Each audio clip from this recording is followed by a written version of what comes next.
Hello, everybody, and welcome back to the Imperfect Parenting Podcast. Ben, you ready? I'm ready. You We sure? are with the Ipsters again. They're It's good here. to be here. Thanks for joining us. We had good chat with Seth. Hopefully, you're not mad at us for not telling you how much screen time is too much screen time. Yeah. We like to challenge you guys. We like to challenge you and just keep you growing. Because not to plug the other podcast that I'm on, we believe that whole healthy families are going to save the world, which means that we have to challenge you. It's true. So, but it's good stuff. So now it's just you and I, babe. We're on the road again. Favorite place to be. Yeah. Do you want to do the meme or do you want me to do the meme? You should do it. You want me to do it? Okay. But this is funny.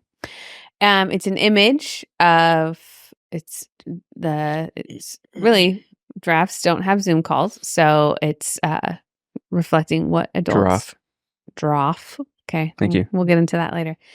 But it's one giraffe, looks like the mother, and then a side angle in. So above it says, when I'm on an important Zoom meeting with my boss, which is the responsible, very focused looking one. And then the side angle popping in from the corner says, my kid.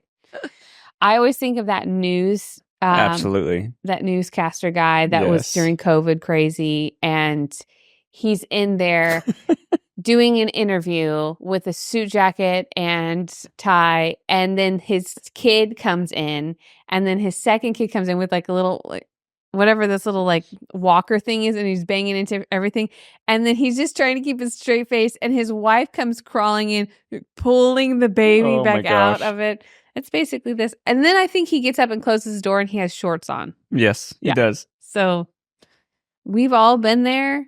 We've all been there because Zoom has taken over our life, and every meeting that I feel like I'm on is Zoom. All right, child of mine, I just need 10 minutes. 10 minutes. Nope. I'm serious. You're not going to get it. No. Not going to get it all.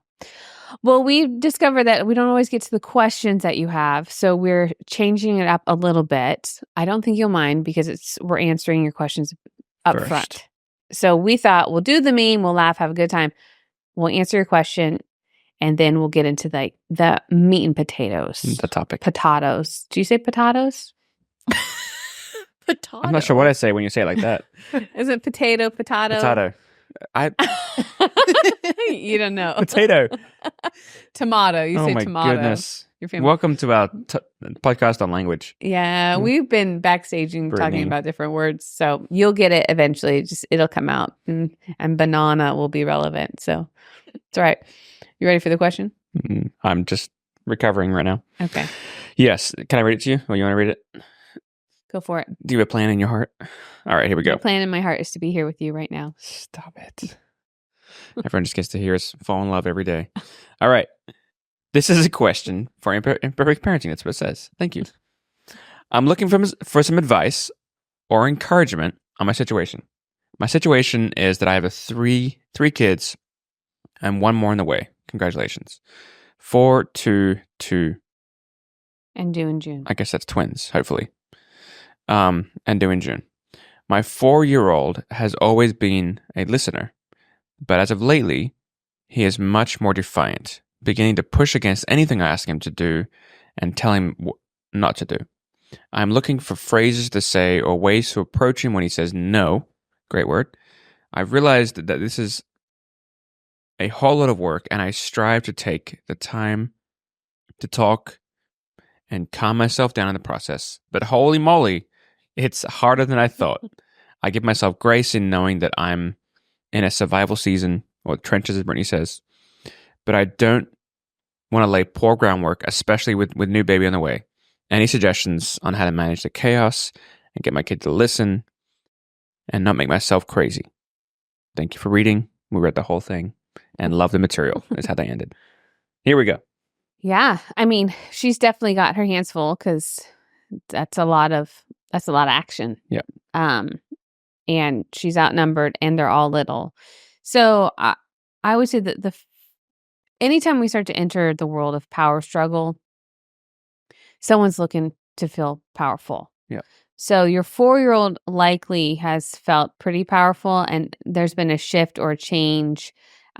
Maybe it's because you're not as available, or there's a lot of attention on baby. Maybe the twins, it looks like, are taking up more space. And so this is how they're expressing, I want to feel powerful. So choices, if you haven't started choices, hey buddy, do you want to eat, we have 2 different places that we could eat. I remember when our kids were little, I would tell Lincoln, do you want to eat at the counter or do you want to eat at the red table? And I did not care where he ate, but just that one question, he felt powerful where he was eating breakfast. Do you want the green plate? Do you want the blue plate? I know it sounds silly to give that many choices and that little of things, but to them, it is like they have nothing else to do. They have absolutely nothing else to do. So think about having nothing in your life really to do except for decide where you're going to eat breakfast. What kind of shoes? And the invitation to participate in, I get to choose the color plate in which I'm going to eat breakfast on. Mm-hmm. I mean, their lives are so small. So when we don't share those choices, they're going to fight us to have a choice somewhere. And normally it's in the moments where we really don't want to share, which is, getting in the car because we're leaving, because you got a doctor's appointment. So all the groundwork beforehand feels really important for the moments that are more deadline heavy, So choices, lots of choices, that's that shared empowerment. That's that removing yourself from power struggle in my mind. Funner room, I think that's a, hey buddy, this is no fun. I know that you wanted the green plate, but the green plate wasn't available. It was the red one or the orange one. I'd love to give you the green one tomorrow. I think it'll be ready for you.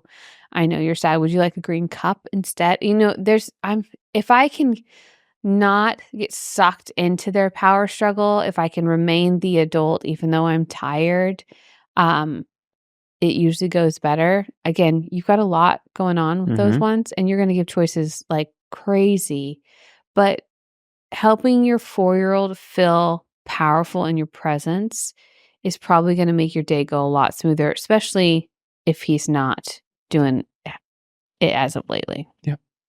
And I think the stuff you're talking about is the groundwork that she's looking for like weeks, months, and years to come. It is the practice simply of just choices alone. Yeah. Is that actually builds an internal expectation for your child that I have a choice. Yeah. I can be powerful. We watch this with our children now, having the groundwork laid on the other side of it, going, they're waiting for a choice. They're expecting to feel powerful in the environment they step into. And when they don't, they're like, you just tell me what to do? What is this? You're just bossing me around? What is this? I don't like this. And sometimes it's a really great indicator as far as friendship goes. I mean, I think Delaney learned it when she had one of her first jobs, how she understood it's a job. So they're going to have, this is what you do. But the choice is, I get to choose what environment I subject myself to every single day. And she was like, I don't want to be in this environment. And the choice was, well, you can quit as soon as you got a new job. And I had never seen that girl move so fast. I remember when Adeline, she was 4 years old. It was right before we moved to Sacramento. My coworker, you and I were on a trip somewhere. And so she had the kids. Maybe she was 3, but she was right in there. And our good friend Yari, she's telling Addie like, hey, okay, go brush your teeth, get your jammies on, and then we're going to read a book. But before that, it was, okay, here's your dinner. We're going to eat at the counter. Everybody, okay, now, everybody, like, let's finish drinking your milk. Okay, everyone, now it's time that we're going to go to bed. And so Yari's just moving through the schedule in which I gave her. This is how to be prepared for watching our kids. And she's moving through this schedule. Adeline gets to about putting on pajamas, and she just starts crying. And Yari thinks, oh my gosh, I've broken this child, which Adeline's pretty chill at that point. But she's looking at Adeline just crying in the hallway, trying to figure out what's gone. Like, did Lainey do something? Is she missing us? And she's like, Addie, what's wrong? What's going on? And Addie says, I need choices. And so, this 3-year-old is so used to feeling empowered because remember, her life is so small. Yeah. Their lives are so small. So when they feel, I was used to choices and that language of empowerment. So she was looking forward to, do you want to get your jammies on or do you want to brush your teeth first? Okay, we brushed your teeth. Do you want to read a book or do you want to get your jammies on first? Or do you want to get read a book in bed or on the floor? I mean, she's just, it feels ridiculous. I know it feels ridiculous, but it just adjusts the motivation in which they go into it. And so.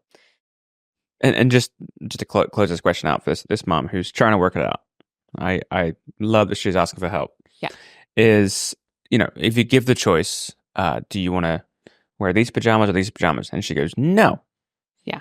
Which is probably part of what she's experiencing. Probably. Is, no, I want to feel some power. That's what I want. And I don't like your choices.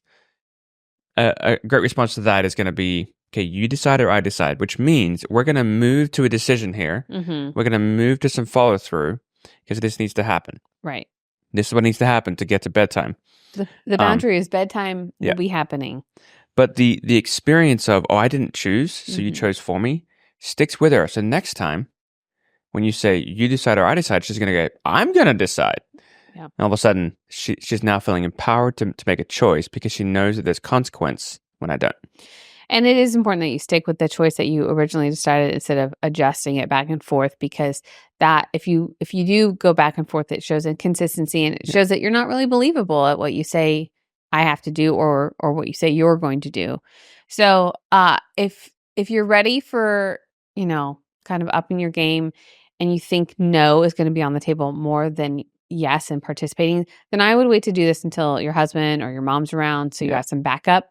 Otherwise, it will be a really hard process with 3 little kids in tow and you being pregnant. But great question. Yep. Hopefully it's super helpful. And we will talk about our sponsors, though, real fast before we go into the meat and potatoes of our meat and potatoes time. If you do have questions, though, please shoot us an email at info@lovingonpurpose.com. It's a great way to get us to throw them on here. But in the meantime, our sponsor. Yes. Rinse for Baby is a wonderful company that we've discovered. I wish we would have discovered it earlier because we don't have any babies. There's so much heartache. You know what? When Delaney starts having babies and Lane starts having babies, Rinse for Babies, we're coming for you. Delaney, if you're That's listening to this. As soon as I can plan. She's not even engaged yet or married. But I'm not going to have a baby. Ashley, when you have a baby, we'll Rinse for Babies when we go on vacation. Okay? Sounds good. Yeah. Sounds like a plan. Which basically just takes all of the extra inconvenience of lugging your stuff around or buying something cheap for $50 that you don't even actually like that you're going to leave in the Airbnb, but you know that you need it, or you're kind of sleeping poorly because we all sleep slightly poorly on vacation because the bed is not our bed, but then you've got your kid that's crying because they're used to their mattress or their crib or their setup. I mean, they even have blackout curtains. They have everything. It's pretty, but that's because they're parents. Yep.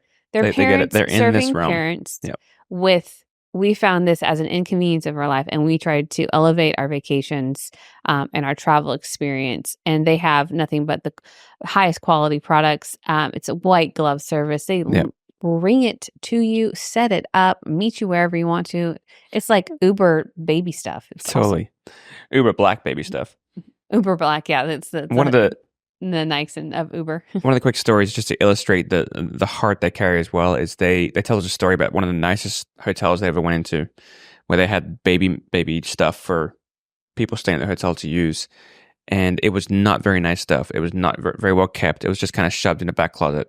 Yeah, it looks pretty grody. And they were just surprised by the excellence of the hotel and kind of the afterthought of the baby stuff. Yeah. So their whole goal and their whole heart is to bring ease, is to assist you, but do it with great excellence. So go check them out. Rinseforbaby.com. Use our promo code Imperfect Parenting for some break in the cost, and we love them. We do. Go check them out. All right, so let's talk about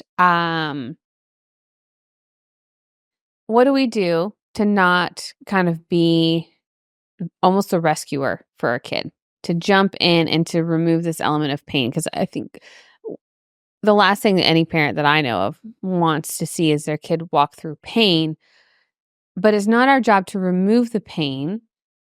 as much as it feels like it might be to minimize the pain, sure, we don't want them to be harmed physically and all of that. But I think so much of learning happens in discomfort. And that's the type of pain I'm talking about. I'm not talking about like bodily. Physical. Yeah, physical pain. I'm talking about the emotional piece, the natural consequences of life. How do we not jump in front of that bus when the lesson bus is coming their way and we go, you know what, detour. We get up with our little construction gear and we're like, reroute this another way and let's remove you from ever struggling. Yeah. I first want to mention this blog I discovered the other day. I think Ashley actually shared it with us. And to quickly go through it, it's this dad who's working through some stuff. He finds himself in a really strained financial situation. And he starts talking to his friends about the situation he's in. But he tells them, and I'll try and read the quote here. He says, "Please don't rescue me from this, because you're probably going to be interfering with what God is doing in my heart." And he points out that several of his friends could have just written a check, wired some money, and just solved this problem for him. Just made it go away. But he realized that God's doing something in the middle of this struggle, in the middle of this pain, that if you won't rescue me, I'm going to learn something, gain something, and then own something on the other side of this experience. And it's not necessarily parenting, but it just illustrates the fact that teaching our kids to walk with the Lord and go on this journey with Him and let us into it. My goal no longer becomes to take away the pain, but teach you how to walk through the pain, and not just stay there or not trying to avoid it, but actually use it as a learning tool. Yeah. Well, even in how you're describing that and that little piece from the blog, it's like God was doing something, even though we couldn't figure out what it was. And I just read through Ruth this morning, the whole book, and it happens during Judges, which I just finished, which Judges is, what's a gnarly book of the Bible. It's, it ends and you're like, what is God? What is happening? This is intent. And then, but Ruth is in there and there's not much mention of God in Ruth's story. It's just kind of the story. But it's showing how God is very much present and doing good things, even when we, are willing to let Him lead us and Him show up. And, Boaz and Ruth have a baby, and it's like David's grandpa, and then eventually Jesus shows up on the scene. But it just made me think about how God's always doing something, and sometimes in this place of pain and struggle that our kids are walking through, God's doing something. And so can we partner with that God's doing something, even in this moment, even in watching them fail a grade because they refused to do their schoolwork. They didn't listen to the wise counsel that you gave them, and they have failed. And now the school says, your son has to repeat eighth grade. And your son wants to be angry at you, wants to be angry at the teachers, wants to be angry at everyone else. But look at the disappointment that he has with himself and the decision that he made. So is God even in that? Is there a lesson in there? And can we stand on the side, be empathetic, lead, coach, but not go in and try and rearrange summer school, try and get him in all sorts of tutoring, try and force him to do all this? Because who knows if he's going to do that? Like that, we don't even know if he has a problem yet. If he really wants to fix it. Like this is the hard part about parents, is we jump in here because there are moments when, say that kid says, you know what, is there any way that I could go to summer school? If they come forward with solution and ownership of things, then by all means, mama, you go to town and you find help for that boy. But if they don't have a problem, what does it cost you for them to repeat eighth grade? Yep. What does it cost you for them to walk through learning? You still have to be empathetic. You still have to be present in this moment. You still have to coach them through, ouch, yikes, whoa, that hurt. But can you do that? Because that's the hard part, because that's a lot of pain. How do you stand on the side and watch your kid writhe in their own disappointment in their self? That's a hard one. One of the things I think about when we have this conversation is, and this is really to, I guess, encourage parents to think back to the moments in your own life when you've seen great breakthrough, when things have happened, when you're like, something shifted in that season. If you had to pull it apart, you'd probably find there was some struggle, there was some pain, there was a really hard lesson connected to that upgrade that you got. Yeah. If you can remember that in your own life, you're like, with my child, this could be one of those moments. Totally. This could be one of those moments they look back on for the rest of their life. My son just had one recently. Boy, howdy, did we have to we'll get into that in hold on to it. I know. But it just required me to go, I remember these moments as a child myself, even as an adult, when there's no one to rescue me and I'm not looking for a rescuer. I'm looking to follow God through the pain and watch what's resulted. So that's one of the things to remember is in your own life, the moments that you're living in today is because you went through that and made it through the struggle. Your child has what it takes. Yeah. Your child's resilient. I was I think I was 15 in biology class. You were? Oh, okay. There was a time when you were 15. There was a time when I was 15. It's been a little while now. But I was once 15 and I was taking biology and we were going to be moving to Reading the next year. And I was likely going to be homeschooled because I didn't really want to go to a public school in Reading. And first part of the year, I get a big fat F in biology.